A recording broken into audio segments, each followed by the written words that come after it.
examples of how you would attract new residents to New Canaan in the next 2 years.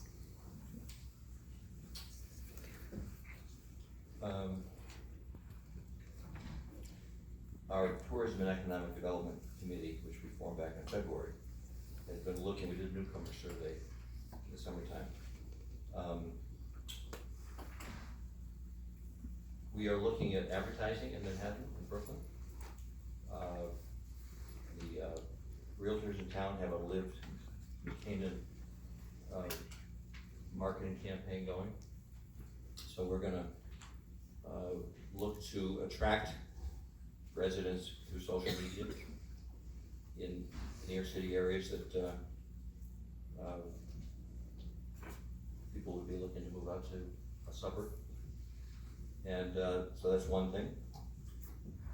The other thing is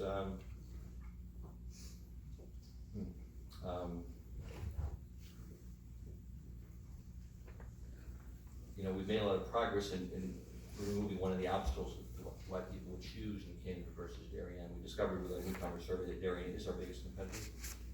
The train service is a negative. It's difficult for us to solve in the short term, but we have made great progress with boxcar parking and eliminating the wait list at Talmadge Hill. So I think we've already accomplished that. I spent last Thursday morning out reading parkers at the boxcar parking lot of San Aloysius, and they love the service. So I guess I would say those two things. Thank you very much. Mr. Donovan. Sure, thank you so much. Thank you so much. I think we should ask this question in 2 ways. Number one, what are we going to do to bring new people here? And what are we going to do to keep the ones we've got? And so I'm going to answer this in 2 ways. Number one, the next generation of people we want to bring to this town, the younger people who, unlike the predecessors, I'm in the baby boom, are primarily two-parent, two-working families. They need services that we may have not cared for as much. And I think one of the most important ones, for example, is daycare. We're a daycare desert. We're not alone in this. Greenwich, Darien, they're all. But I think we need to show that New Canaan is dedicated to providing the services that the newcomers are going to want. The things that when they're looking around and saying, where am I going to settle? Does this town care about my needs? And so I'd like to create a model, small town, daycare, preschool program. On the flip side, I'm just as interested in keeping the residents we have here. So I want to make sure that as we look forward and we see the populations changing and there are fewer people with young children, there are more seniors, I want to make sure that we keep every one of them by providing the up to 400 additional housing units we're going to need so that seniors feel comfortable in living here. So that the success is attracting new people with the services that we provide and keeping the ones that we've got by providing the housing they need. Thank you. Mr. Moynihan, would you care to add anything in the 30 seconds you have? Sure, so we discovered daycare is one of our deficits. The newcomer survey we did in research for the TDEC committee. So we are, Dr. Murphy is chairman of the TDEC committee, is working on that to approach some of the major kinder care and other care service providers. And I would also say that we do very well, actually, with the below high income people, because our schools are attracting families to our, we had 80 more students arrive than we expected, so. Thank you very much. Mr. Donovan, would you care to comment again? As a teacher myself, father of 6, grandfather of 4, schools are number one to me. They changed my life. I want to make sure our schools stay great. But we are competing with other towns that also have very good schools. So it's not enough to simply have great schools. We have to provide all the other services and products, as they like to call them, that the towns are competing on. And certainly daycare is one of them. It's not the only one. So my focus is on making sure that we understand all of those needs and meeting them. Very much. Thank you. We'll go now to the second question, and it'll go first to Mr. Donovan. And here is the question. What are some of your ideas for the use and maintenance of underutilized town buildings in the town's portfolio? How do you propose moving forward with this? What a great question. we did the survey a while back, thank you, Penny, for being part of that, which identified the buildings owned by the town. What the next step really needs to be is to develop a process that we can then follow to say, okay, which of these buildings are we gonna look at first? Which second? To what end? And so that we can then determine this on a case-by-case basis. And I think that's tied into our long-term goal. One of the things I think we really need is a vision, a 20-year plan of what we want this town to look like. I won't live to see it necessarily, but I want this town to be the place my grandchildren want to come to. And that means that we would then say, these are the things we want, these are the things that are not important to us, therefore, these are the buildings we should support. These are the ones that we don't need to hang on to. So my key answer to that is really to develop a process and follow it. I want to know what we're going to do, for example, I'm just picking this at random, Waveney. Before I spend any more money on Waveney, I want to know what's the plan? What is our long-term goal, our objective, our use for that? And then it makes sense, if that's what we've decided we want to do, that's what we'll spend money on it. Vine Cottage, any of the other properties. There are ways to deal with this, but they should not be done on an ad hoc basis. They need to be done on a reasonable and planned basis to meet a vision and a goal that we've determined. Thank you very much. Mr. Moynihan? Well, we already made progress on the buildings. We say we have 56 buildings. In reality, we have about 32 major buildings. And many of them are in parks, but we simply can't dispose of them. We could tear them down in some cases, but we can't dispose of them. Most of the buildings we actually have good uses for, even for our newest building, the Duncan Barn at the Nature Center. The Outback building, if you look tonight at the bright windows where the dancers are dancing at the Dance Academy, we've repurposed that building out of respect to the donors of that building. 15, 17 years ago, people donated $2 million to build that building.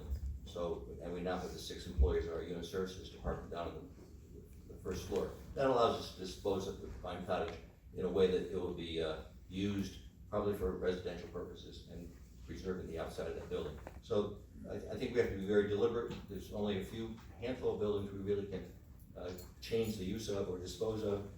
So, it's not that big a job to take them one by one once and it's kind of a domino effect. Okay, Mr. Donovan, would you like to add anything to this? Well, again, I'm not going to say I have all the answers to what we should do with every building. What I am going to say is I think it's more important that we ask the right questions. And the right questions are, what do we want for the town? How do we want to then proceed? What's the process we're going to follow? And how will we as a town, not just me, not just the selectmen or the council or any subgroup, how will the town decide what we want to do and how we'll accomplish it with the buildings? Thank you. And again, Mr. Moynihan, would you like to add something? No further comment. Okay, we'll go to question 3, and it goes to you first, Mr. Moynihan. Even if the new tower on Ponus Ridge and the Ritchie Cell Tower are completed, cell service in New Canaan will not be at 100%. What are your suggestions to improve self-service, and what is a realistic time frame in which the public can expect this issue to be fully resolved? And if there is any need, I'm happily restating the question. No, I haven't. So I've been following the cell service problem for 8 of the last 10 years. I was retired and I got involved first of all with the Community Foundation Board, and then I got into town council. I think I attended virtually every meeting of the Utilities Commission because there was an appointment with Tom Teslick, who was handling it for Rob Malazzi. Every first selectman since Dick Bond in the late 1900s has addressed cell service. It takes a long time to get the carriers to invest. Unfortunately, also because of resistance in New Canaan, we fought a number of towers over the years, and the carriers basically have the attitude, you didn't want towers when we were willing to put them up, and now you're not in line for dollars, because the game has changed from coverage to capacity. And that's why they're beginning to put small cell towers, small cells around town to service the downtown, or so many thousands of devices calling upon these antennas that only have so much capacity. You may have noticed in the past few weeks, as the antennas have come off the Waveney water tank, which provides about almost a third of our our service downtown, southern part of town. Our service has declined because those antennas are not properly functioning. So it's gonna take a while. We need 3 and possibly 4 more towers just to give us probably 85% coverage. And I personally am handling it because I don't know anybody else in town who knows more about cell service than Tom Teslick and I did. If there's someone who's willing to step forward, I work on the problem every day, every week. Thank you very much. Mr. Donovan, would you like to, it's your turn. Sure. Thank you so much. Not quite rebuttal yet, it's your turn. It's my turn. One of the things I did is I met with the people that had been on the Utilities Commission, and I will restore the Utilities Commission. It was put in place for a reason. It was staffed with some very good people who worked very hard to provide cell service and other utilities for this town. And I think working with the Utilities Commission instead of the Utilities Commission is the right way to go. Specifically, I think we also need to rethink the way we approach this. Traditionally, we've kind of said, okay, what do you think of this idea? Nope, okay. What do you think of this idea? Oh, okay. But we don't approach major decisions in our life that way. We don't say, well, do you want to go to dinner here? Well, not, but we'll just stay home. You talk about alternatives, and you look at, well, I feel like this, well, I'm more like this, well, you decided last time, so, and we look at alternatives, and we select ideally the uniform alternative, but most of the time we select the least worst alternative, the one that we can all agree on. It's not my favorite, it's not even my second, but I can live with it. So I think when we go back and we start looking at the sites that we have already identified, and we start asking the town, where do we want this? What's your first choice? What's your second choice? What's your third choice? Because you don't get to say no. I think that's how we move forward, and I would expect about 3 to 4 years. Thank you very much. Time for rebuttal. Mr. Moynihan, anything to add? Yes, Craig, you're incorrect. I knew every member of the Utilities Commission. Tom Teslick was the only member of the commission that worked on cell. The other members worked, so Joanne Kennedy worked on solar. I've gotten solar done, and it's simply not true that we can get it done in 3 or 4 years. It's gonna take at least another 10 years, probably 15 years to get the 3 or 4 more towers we need. Okay, Mr. Donovan, do you have a comment? Well, I think the building out will certainly take time. But I think moving forward, where we can identify sites, come together as a town, agree those are the sites we want, and then start working with utility companies, it should not take more than 4 years, so that we've made this decision, and then we're working on implementing it, rather than still trying to decide where we want it and how we're gonna move forward on it. Okay, enough of cell towers. Mr. Donovan, this question goes to you. Projects like Merritt Village and the proposed senior housing on Oenoke Ridge have led to concerns about density, scale, and the character of our town. What are your thoughts on development in New Canaan? And what do you see as your role in managing development in town?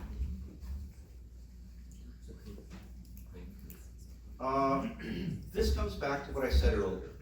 What is our vision for this town in 20 years? We may decide we don't want any more development, we don't want another house built, we don't want another project built. This is what there is, and we're gonna nail it down this way because this is how we like it and we don't want any change. I mean, I don't agree with that, but that's one vision. From there to, complete development. So the question is, on the continuum, what does the town want? What do we collectively decide? Then you get into individual projects. I certainly believe that some projects currently underway may be less than ideal from what a lot of people in the town wanted. But again, when there's no vision to say, how does this fit into the vision, there's no way to say it doesn't fit into the vision, or it's too big, or it's too small. So I think that vision is the key to all of this, but I am committed to finding housing for the 400 seniors that we currently know are coming and want to stay in this town, not just at the CCRC price point, but all the way down. People who can't afford that, people who want something smaller, a studio or a 1-bedroom on their own. And I will make sure that we get that, and I think that's part of the first selectman's job, is to make sure that we understand and then we implement what the town wants. Thank you, Mr. Moynihan. Your answer? So the Merritt Village project is addressing a need for choice among people. We have very few apartments in Canaan besides the Avalon apartments. In order to have a mixed kind of community, we need choices. So that does address that. Seniors, my first job in public service in town was Senior Housing Policy Development Committee. And we studied the need for senior housing. And we identified at that time, this is going back 8 years now, the need for 100 to 200 units. In all these years, we've been unable to accomplish that. So we need to keep fighting for senior housing. We are going to hopefully find an appropriate location. Our problem is the cost of land. It's very hard to build housing that seniors can afford when the cost of land is so great. So I think, and we're going to do it preserving our town's character. I've been here 38 years. I think our character has remained good, and we're going to continue to be a very semi-rural, attractive town with stone walls and a great place to be. Thank you. Mr. Donovan, do you wish to add anything? Sure. I didn't perhaps completely address the Waveney question that's on a lot of people's minds. And again, the failure to do anything under kind of the status quo for the last decade or more, I think is emblematic of the problem. The people who signed up and said, I'd like to live in that first CCR that was proposed out by Waveney, I'm told that the majority of them are not passed. I mean, we failed to get something for them. I don't think we should do that again. And so instead of saying here or nothing, it's what are the alternatives? Okay, thank you. Mr. Moynihan, you have anything else to add? No. All right, we'll go to the next question, and it goes first to you, sir, Mr. Moynihan. New Canaan has the highest debt per capita in Connecticut. What is your position on that? We have the highest debt per capita because we're a wealthy town. We probably have also the highest mortgages, average mortgage in the state. We have borrowed over the past 25 years, $250 million to build our schools. We still have about $80 or $90 million of that. Of the $129 million of debt outstanding, about $98 million is still school debt. We bought Irwin Park for $20 million. Most towns don't do that. And we've been paving our roads with borrowed money. So the real question is, can we carry that debt load? We have a AAA credit rating, and the Moody's said our financial advisor said we could carry $400 million of debt and still keep our AAA debt rating. We don't want to, we're paying $18 million a year debt service. That's going to be paid down as the high school and the other projects come off the books. But we are a wealthy town, so the number, it's not surprising it's going to be at least twice as much as towns that are half as wealthy, because we have expensive buildings and we have expensive properties that we enjoy. Thank you, Mr. Donovan. My wife and I have been door knocking in this town since July. We will have been on every street in this town and knocked on about 2,500 doors. Many for the first time have they had anyone knock, certainly no one from the status quo. And we are a well-to-do town, and we should be very happy that we're a well-to-do town, but not everyone in this town is wealthy. There are an awful lot of people in this town, whether they are new families or seniors, who are getting by. And you don't take on a lot of debt when you're just getting by. Now, I'm not opposed to spending. I look at a lot of this as an investment in the town, like the new library project. I think these are things that we should really talk about seriously, about the value we get from them. But I reject the idea that we're a wealthy town and therefore debt really doesn't matter.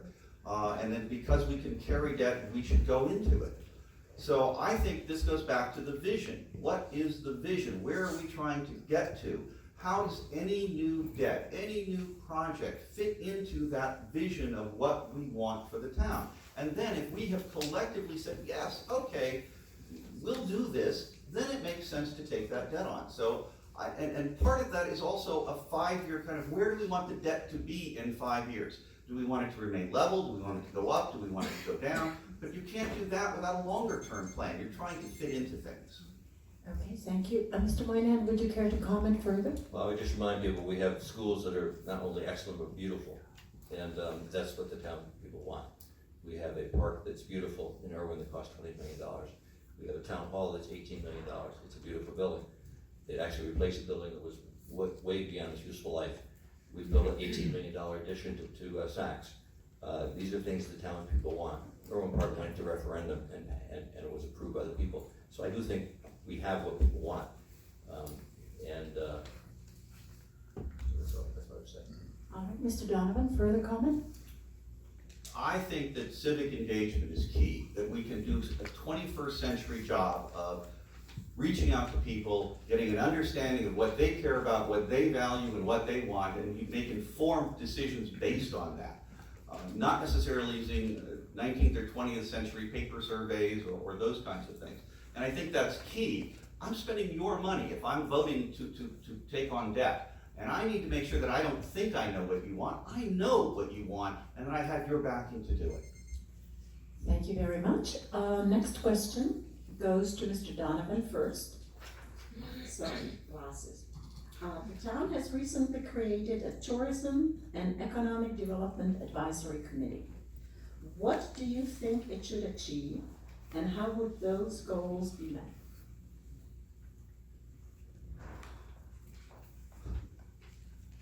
I think the existence of the Tourism and Economic Development Committee is a good thing.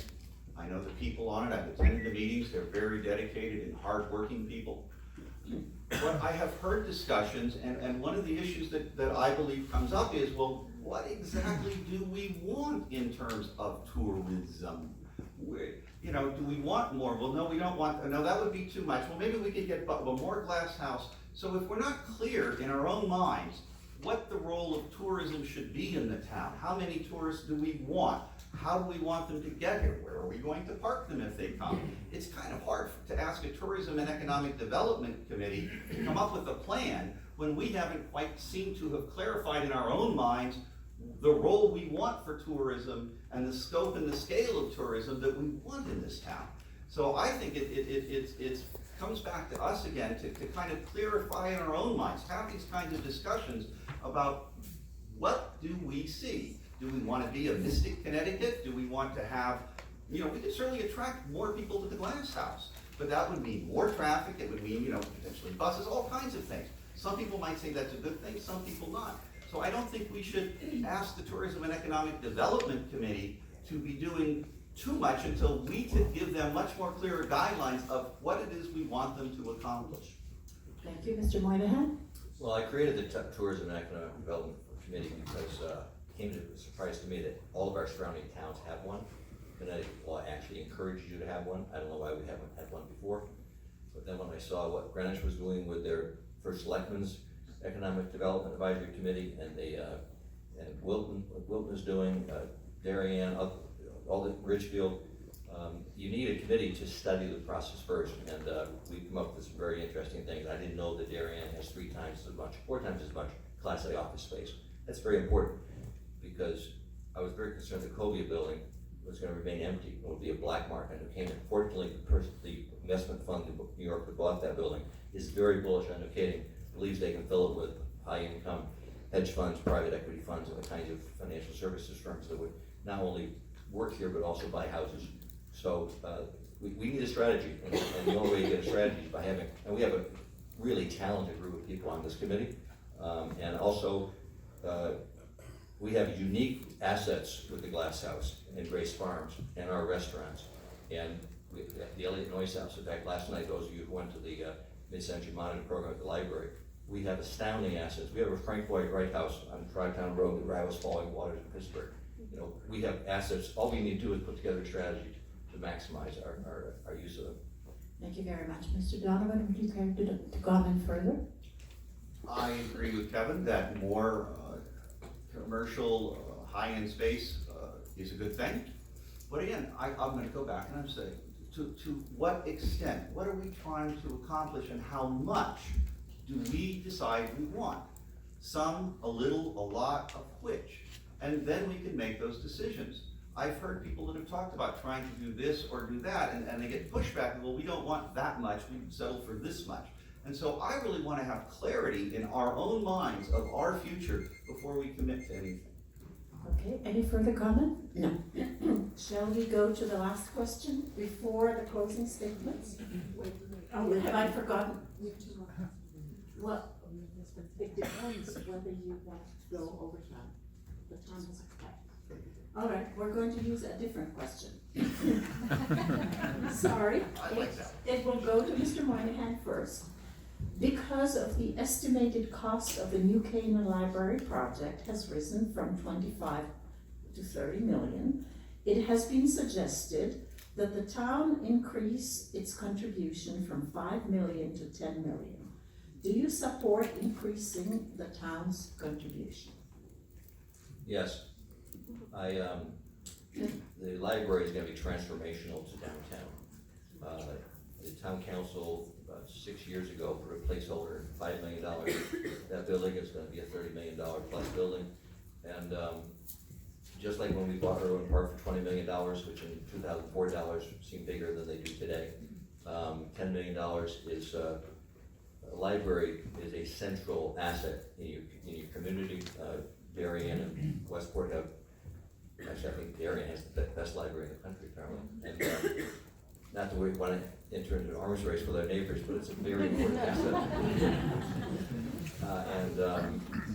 And so we have to get everybody on board. So if you haven't, heard of the idea that we're going to be supporting the library in a big way, a lot of people are stepping up already up with $500,000, $1 million gifts when they get to their goal. And later this year and come to the town, we're going to have a really good conversation about the town's commitment to that project. Okay, Mr. Donovan. I only saw an overview of the project yesterday because I happened to be at the Board of Realtors meeting. So I have not, like most of you, had any sense of the details, just that they were looking at building it. But I agree with Kevin that I think, again, this is a tremendous investment for the town. And that building a new library is truly an investment for our children, it's an investment for the livability of the town, and it's something we've got to do. I personally would support the town's making as much of an investment as we can and as makes sense. I am sure that not everyone in this room or the town agrees with that. And we need to make sure that we have everyone on board with that decision. And if the majority of people disagree, then we have to think very seriously about that. I hope they won't. I will fight for the support of the library, and I will certainly end my personal support to it. But the bottom line again is, whether I think it's a great idea or not, I'm spending your money, and I have a responsibility to know what you want to do with it and how you feel about it. And I want to make sure that the town has bought into this new library and the spending for the new library and the value for the new library before the town elected officials commit your dollars to support it. But I absolutely think it's a great thing to do. Okay, is there anything more to add, Yes, Mr. Moynihan? many towns around, especially in New York State, the town builds the library entirely. In Connecticut, we have a tradition of public-private partnerships with a nonprofit. This library has to get done. I made my own pledge today. It will get done, and it's an exciting project. Okay, Mr. Donovan, anything further to add? I think this is one of the things that Kevin and I agree on in fundamental principle. The library is something that we personally both believe in very strongly for the town and the residents. I just want to make sure that the town is on board with the decision, not just myself or a small group. Okay, thank you. Totally shifting gears. This question goes to Mr. Donovan first. What are your plans to create better parking in New Canaan? Do you support building a parking garage downtown?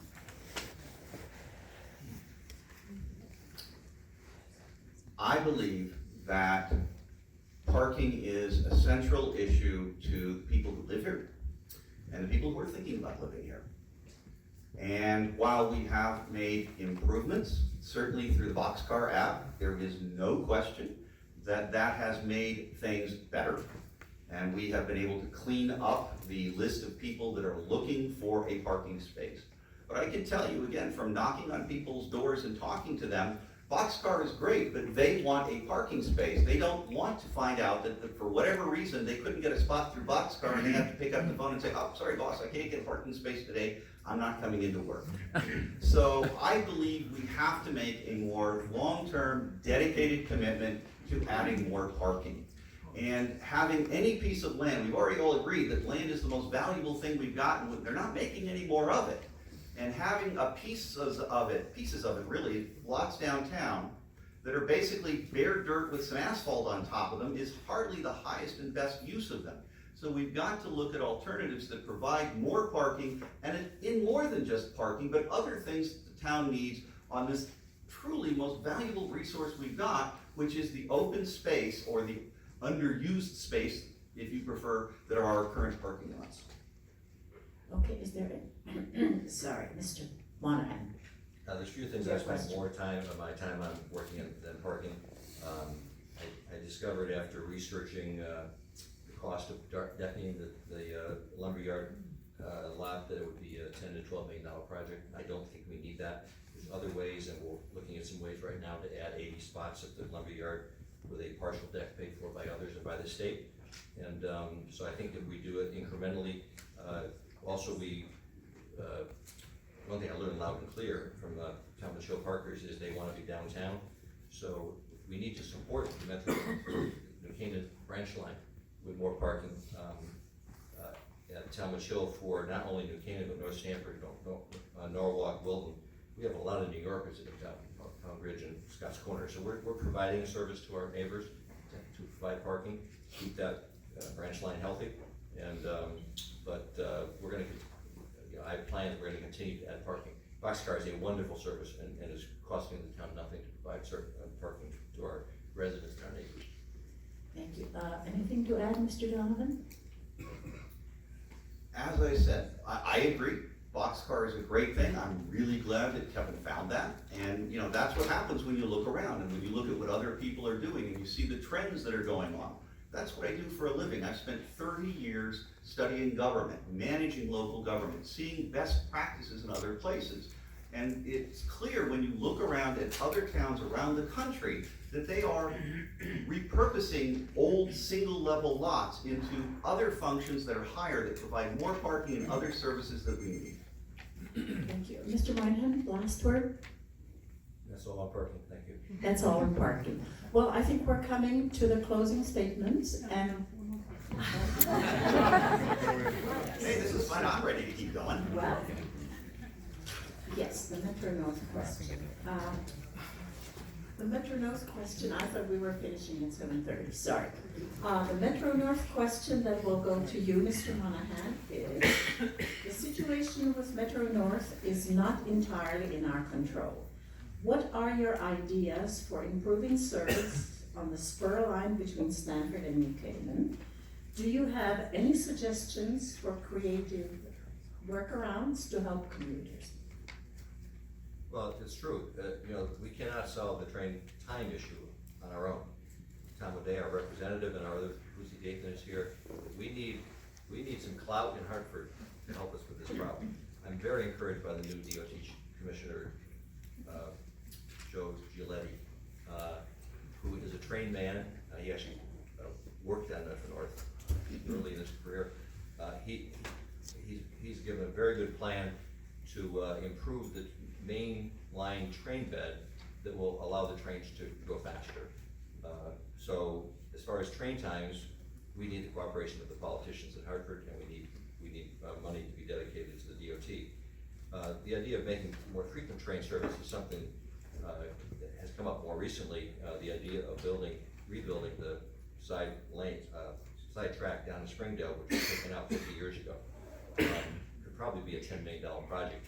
Might give us the ability to have more frequent train service, which is very important for people who commute to New Canaan. If you work at Walter Stewart's Market and you live down in Stamford and you took the train up, there's a gap between 4:45 and 6:15 when you get a train out of New Canaan. That's not really good train service. So that's with Lucy's help and Tom's help and Alex's help and Will's help. Hopefully we're going to make some progress on this in the next few years.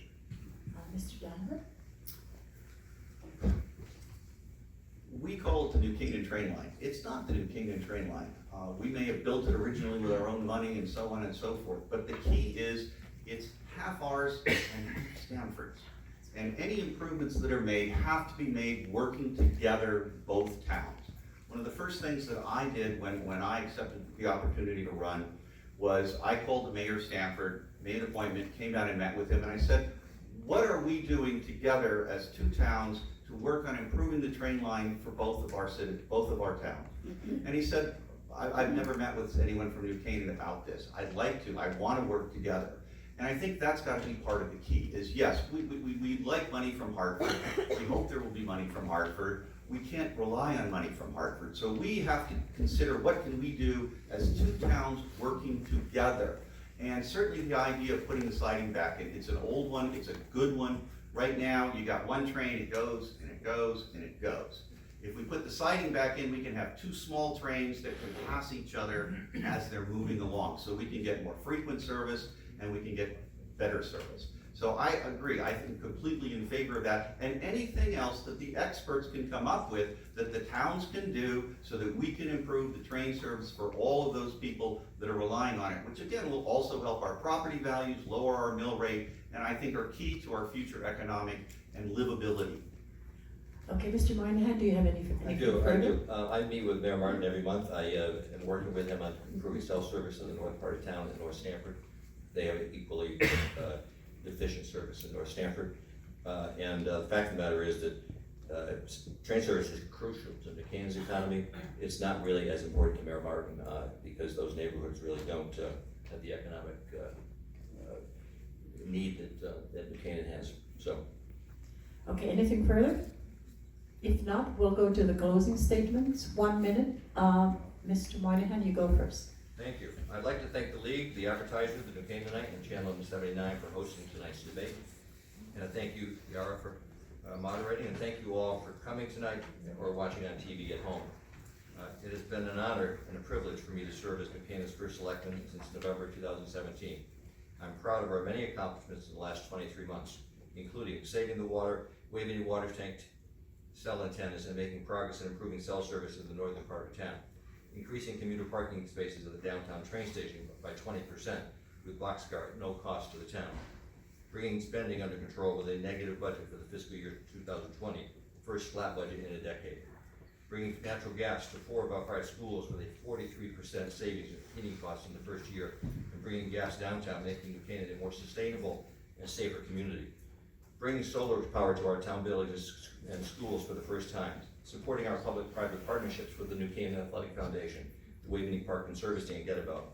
As I did when I ran, I give you my pledge tonight that I will give you my best every day, my experience, knowledge, skills, dedication, and passion. And with your help, we'll preserve and improve our town. We'll make New Canaan even better than we've known or dreamed it could be. I humbly ask for your vote on November 5th. It's a pleasure to serve, and thank you. Thank you very much. Mr. Donovan? It was not my intention to run for first selectman. I have always turned down calls for me to run for office, whether it was local or state or federal, in part because I wanted to have the opportunity to help as many different towns as I could, as many people as I could, and to continue training the next generations of public leaders. I was in a place where I realized that I could do 100% of the good for the town that I am in, the town that I love, New Canaan. And so it's exciting to me to have the opportunity to dedicate all of the knowledge and experience, the common sense, to improving our town going forward. I don't say I've got all the right answers, I don't say I'm the smartest person in the room, but I do say that I will always listen to everybody, I will always respect your views, I will always do my best to provide answers and help to anyone I can and to move our town forward in the way that we collectively decide. Thank you very much. A round of applause for the council.